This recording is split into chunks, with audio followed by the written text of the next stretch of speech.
Assalamualaikum dan selamat sejahtera semua. Nama saya Muhammad Fazlan bin Jaisuh, pemegang kad metrik C20A1056. Hari ini kami daripada kumpulan 12 akan membentangkan tentang assignment kedua, iaitu berkaitan dengan penerokaan ilmu.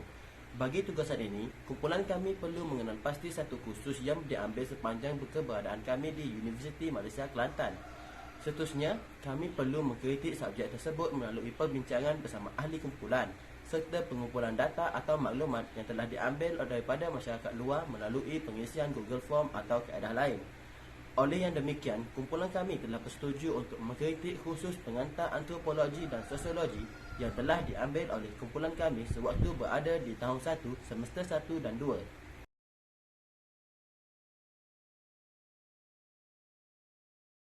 Kursus ini membincangkan tentang sumbangan pemikir-pemikir sosial kepada perkembangan teori dalam bidang antropologi dan sosiologi sebelum abad ke-19 hingga awal abad ke-20. Perbincangan ini mengambil kira sejarah sosial dan latar intelektual yang telah mempengaruhi idea dan pendekatan tokoh-tokoh asas. Perkataan antropologi berasal daripada dua perkataan Yunani, iaitu anthropos bermaksud man atau human dan logos ialah kajian atau sebab jadi antropologi ialah kajian tentang manusia. Secara lebih khusus, ia adalah kajian tentang perbezaan manusia, budaya dan biologi dalam konteks sifat manusia. Kajian persamaan aktiviti manusia, contoh konsep kekayaan, kecantikan dan lain-lain. Ahli antropologi mengenal pasti dan membandingkan tingkah laku sesuatu tertentu kumpulan terhadap pelbagai tingkah laku kumpulan manusia yang lain.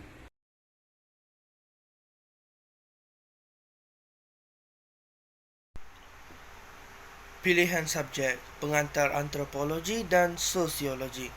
Mengapakah subjek ini diperlukan dalam silibus pembelajaran universiti?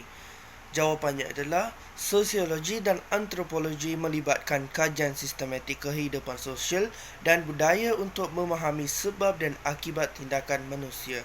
Gabungan ini juga membantu pelajar memahami kehidupan sosial seharian sebagai gabungan kedua-dua corak interaksi yang stabil dan sumber perubahan sosial yang ada di mana-mana.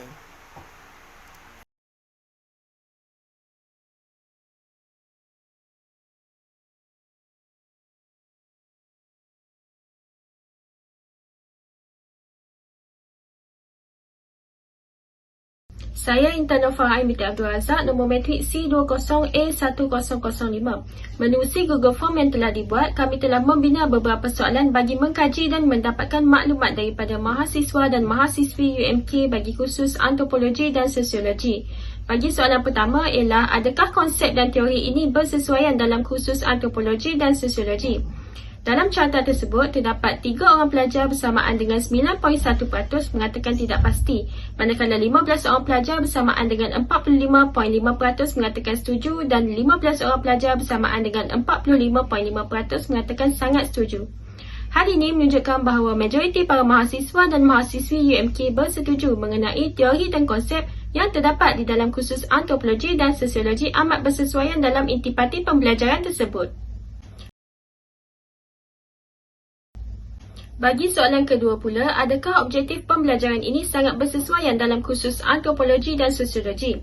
Dalam carta yang dipaparkan, terdapat 3 orang pelajar bersamaan dengan 9.1% mengatakan tidak pasti, manakala 21 orang pelajar bersamaan dengan 63.6% mengatakan setuju dan seramai 9 orang pelajar bersamaan dengan 27.3% mengatakan sangat setuju. Daripada respon tersebut, kami mendapati bahawa kebanyakan para mahasiswa dan mahasiswi mengatakan setuju bahawa objektif yang terdapat dalam kursus antropologi dan sosiologi amat bersesuaian bagi mendedahkan kepada pelajar tentang kaedah dan perspektif pembelajaran dalam kursus tersebut. Assalamualaikum warahmatullahi wabarakatuh. Nama saya Nur Afifah binti Roslan, nombor matrik C20A1558. Saya ingin membentangkan berkaitan dengan soal selidik yang dijalankan. Kami memilih 33 responden bagi menjawab soalan kajian yang ditujukan.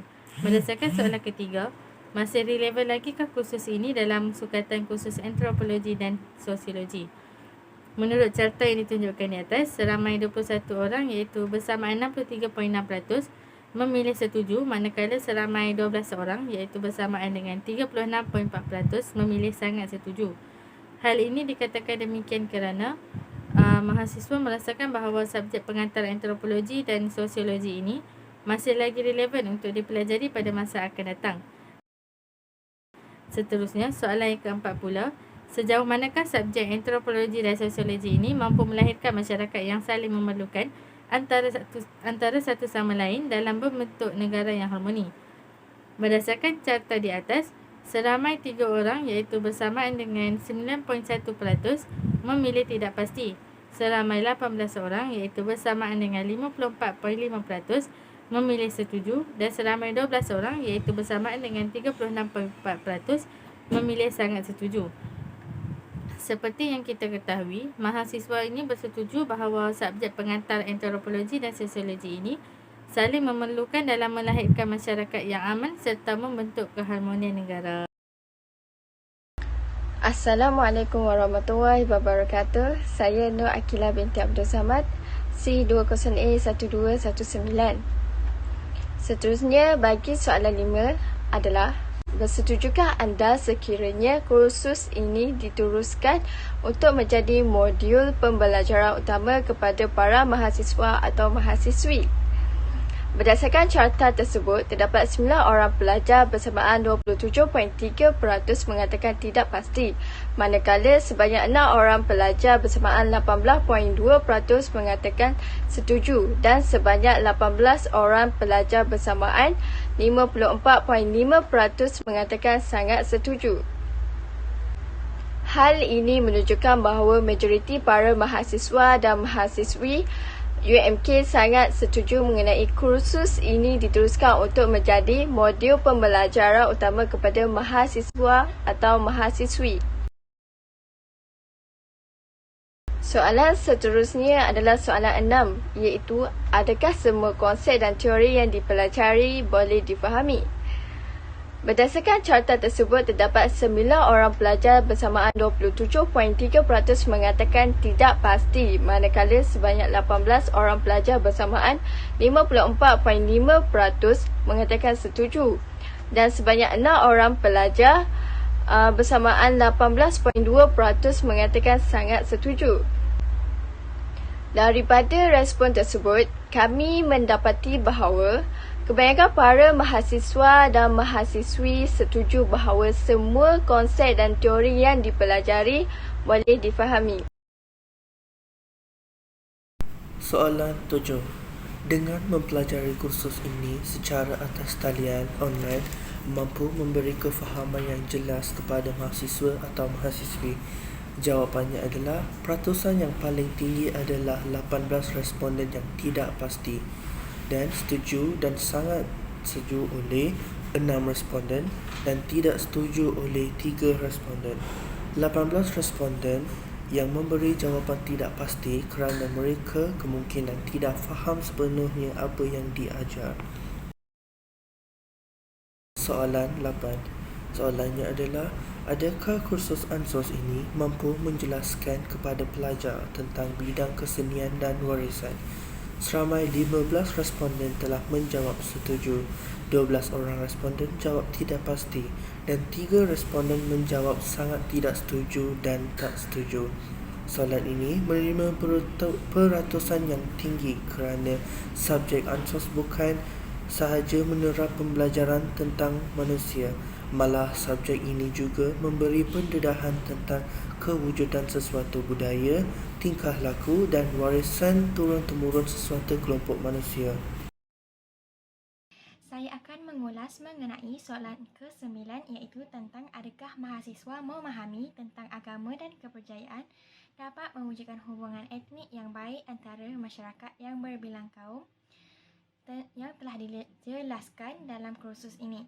Berdasarkan jawapan responden, sebanyak 3 orang bersamaan 9.1% tidak bersetuju, 3 orang bersamaan 9.1% tidak pasti, 12 orang bersamaan 36.5% bersetuju dan 15 orang bersamaan 45.5% sangat bersetuju. Dengan pernyataan ini, kebanyakan mahasiswa yang dapat menerima bahawa agama dan kepercayaan setiap kaum di dunia mampu menghasilkan masyarakat yang berbilang kaum yang sangat baik antara satu sama lain walaupun mereka hidup dalam kaum yang berbeza-beza. Manakala soalan ke-10 pula tentang sejauh manakah mahasiswa memahami tentang adab yang dimiliki oleh masyarakat mampu memajukan tahap perkembangan sosial sesuatu bangsa. Berdasarkan jawapan responden, seramai 9 orang bersamaan 27.3% tidak pasti, manakala 9 orang bersamaan 27.3% yang bersetuju dan 15 orang bersamaan 45.5% sangat bersetuju bahawa adab yang dimiliki oleh masyarakat mampu memajukan tahap perkembangan sosial sesuatu bangsa. Setiap bab berkaitan dengan adab diajar dalam subjek pengantar antropologi dan sosiologi ini mampu difahami oleh kebanyakan mahasiswa bahawa dengan adanya adab yang baik mampu untuk memajukan tahap perkembangan sosial sesuatu bangsa. Berdasarkan soalan yang telah dijawab oleh para responden, ramai yang memberi cadangan agar kursus antropologi dan sosiologi ini perlu menambah topik berkaitan dengan adab asal setiap kaum dan budaya serta amalan yang perlu diamalkan oleh mereka pada era moden kini. Setelah dikaji, cadangan ini amat sesuai kerana ramai di kalangan masyarakat pada masa kini tidak menghormati adat asal antara kaum yang berlainan. Sekiranya perkara ini tidak diwujudkan dalam sesuatu topik dalam mana-mana kursus, ia akan menimbulkan banyak pergolakan serta pergaduhan antara kaum di negara kita. Dengan adanya topik ini dalam kursus pengantar antropologi dan sosiologi, ia mampu membantu negara kita untuk bersatu dalam keadaan yang aman dan damai, walaupun negara kita berada dalam kehidupan yang bercampur kaum serta agama.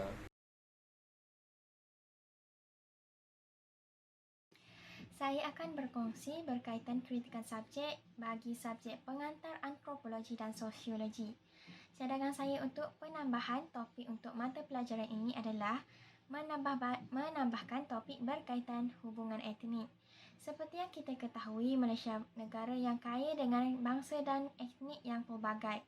Negara kita mempunyai kira-kira 80 kaum etnik terutamanya di Malaysia Timur. Termasuklah Baba Nyonya, Kadazan Dusun, Iban, suku Bisaya, suku Suluk dan banyak lagi.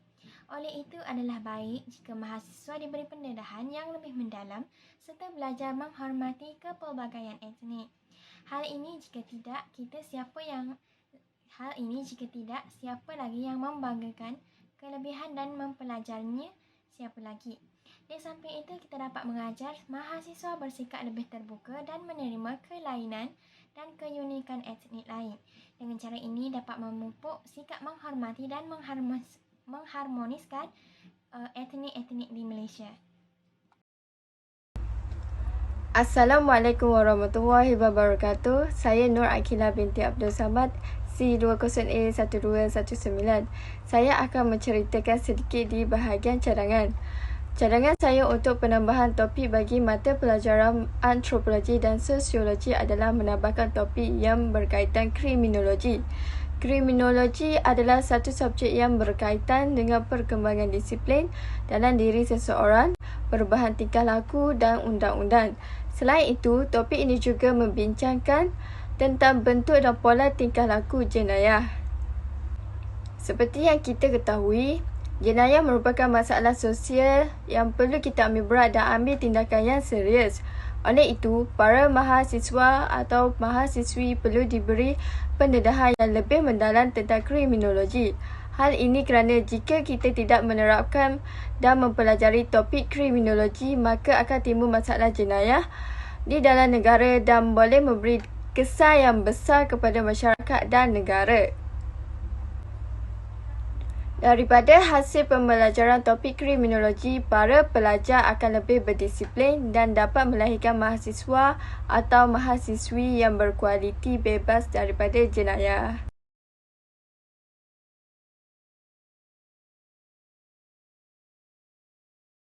Assalamualaikum, saya Intan Nofaim Abdul Razak, nombor matrik C20A1005. Mengapakah subjek pengantar antropologi dan sosiologi ini disukai dan tidak disukai oleh para mahasiswa dan mahasiswi di universiti? Pengantar antropologi dan sosiologi merupakan subjek yang mempunyai aras pembelajaran yang tinggi di mana ianya tertumpu kepada sosiologi kehidupan manusia dari masa ke semasa. Namun begitu, subjek ini mampu melahirkan minat seseorang pelajar untuk mempelajarinya kerana input-input dan intipati di dalam subjek ini banyak memberi pengetahuan yang baru dan mampu menarik minat pelajar untuk mempelajarinya.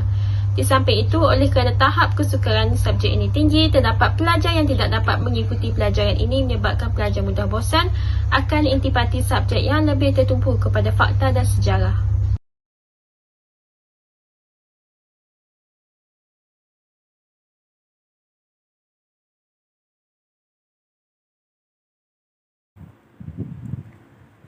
Seterusnya ialah alasan kritikan subjek pengantar antropologi dan sosiologi. Soalannya, bagaimanakah penambahbaikan ini mampu membawa kebaikan kepada para pensyarah yang mengajar serta para mahasiswa atau mahasiswi di universiti? Jawapannya, penambahbaikan yang dicadangkan dalam subjek antropologi dan sosiologi ini mampu membawa kebaikan kepada para pensyarah serta mahasiswa atau mahasiswi di universiti, iaitu mahasiswa atau mahasiswi ini dapat mempelajari budaya-budaya baru. Seperti yang kita ketahui, mahasiswa atau mahasiswa ini kurang pengetahuan tentang adat-adat resam yang terdapat di Malaysia kini. Misalnya, adat kematian bagi kaum Malanau di Sarawak. Mereka tidak dibenarkan untuk menyapu sampah, sebaliknya hanya dibenarkan menggunakan kain sahaja. Segala kotoran tersebut tidak dibenarkan dibuang keluar rumah bagi menghormati si mati. Selain itu, penambahbaikan yang dilakukan dalam subjek antropologi dan sosiologi ini dapat meningkatkan lagi ilmu dalam kewujudan sesuatu etnik serta cara perkembangannya. Hal ini dikatakan demikian kerana di Malaysia mempunyai pelbagai etnik, antaranya etnik Melanau, suku kaum Bugis, etnik Minangkabau dan lain-lain lagi.